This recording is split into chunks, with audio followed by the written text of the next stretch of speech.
دادو رپور Pakistan Peoples party کے 58 یوم تاسیس کے موقع پر ڈسٹرکٹ کونسل ہال دادو کے پارک میں عوامی جلسہ منعقد کیا گیا۔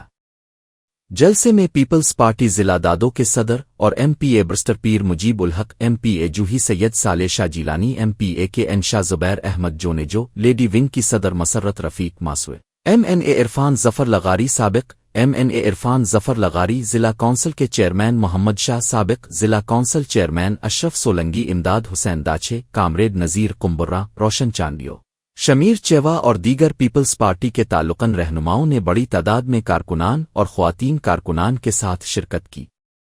جلسے میں پیپلز پارٹی ضلع قیادت کی جانب سے خطاب کیا گیا۔ دوران تقریب شام 4 سے 5 بجے تک پاکستان پیپلز پارٹی کے چیئرمین بلاول بھٹو زرداری نے کارکنان سے آئینی ترامیم کے حوالے سے ویڈیو لنک کے ذریعے 20 فٹ طویل اسکرین پر خصوصی خطاب کیا۔ بعد ازاں پیپلز پارٹی ضلع قیادت کی جانب سے 58 یوم تاسیس کا کیک بھی کاٹا گیا اور ہر طرف بھٹو کے نعرے گونج اٹھے۔